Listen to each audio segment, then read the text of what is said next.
like a lot of stables in Finland, like real horse stables, that want to associate hobby horsing in their events in a way that it's your gateway to real horses, whereas we see this like you can do both. We develop like a hobby as a sport that requires definitely different skill set than real horses. We have inspired from basic idea of disciplines when it comes to like real horses, but at the same time you don't include any animals in this, hence you have to do everything yourself. It's more about your body and your way of doing it instead of this cooperation with you and the horse. If I want to be a rider, like a horse rider, I go ride a horse. If I want to be a hobby horsist, I go and do this. It's like you find football fascinating, you start doing football.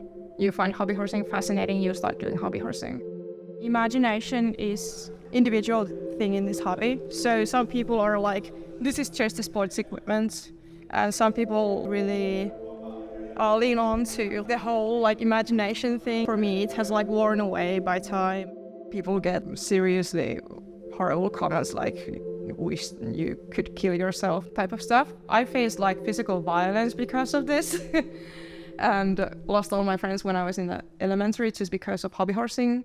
You find a nice community and that's the reason why you lose your other community. I see the impulse. They don't understand this and they don't want to accept things that they don't understand. And this is something against their idea of how people should behave. And like, I don't give a damn anymore. There's not a lot of things that can get under my skin when it comes to critiquing my hobby and my sport.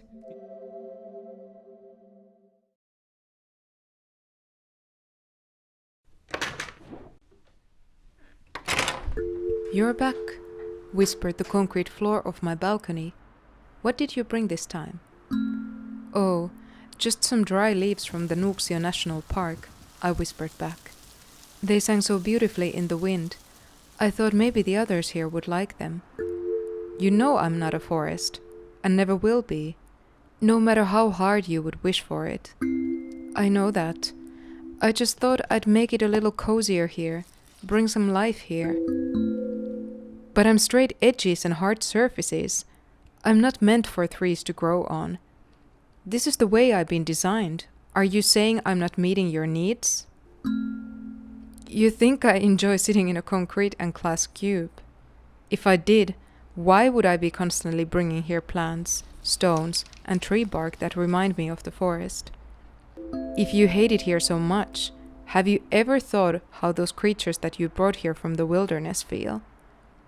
Of course you can't hear it, but the pines are crying for their mother tree. Their roots feel trapped in those pots of yours. And the stones are scared too.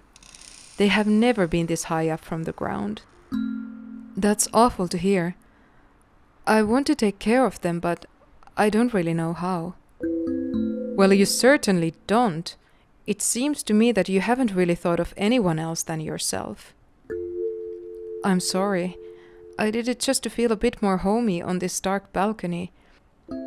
But you captivated them, brought them here in this unnatural environment. You're right. They have become my companions in captivity. In this balcony, blockhouse, city, in this place where neither me or them belong."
Isto é que é o Fernando.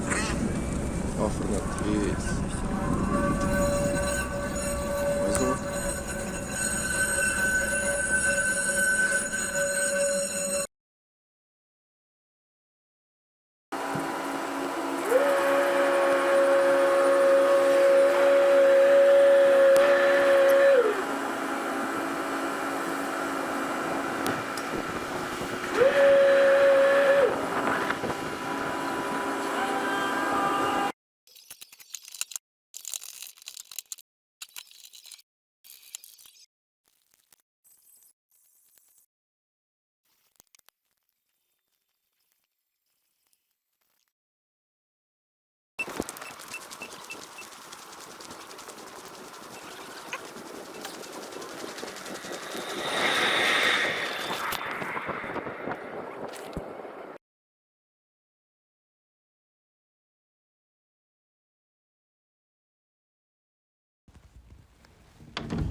Sound is feral. yes.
oceans weren't healthy, and if the oceans don't stay healthy and regain their health, human beings are doomed.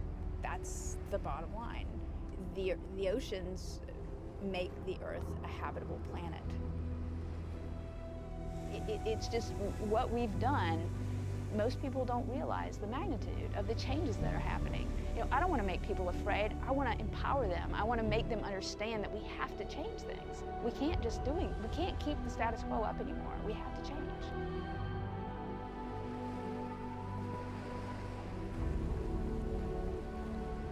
The Antarctic's a very special place, and what's happening there affects the rest of the world. It's also holding an awful lot of the water on our planet locked up as ice, and how that's changing will have implications for sea levels around the world.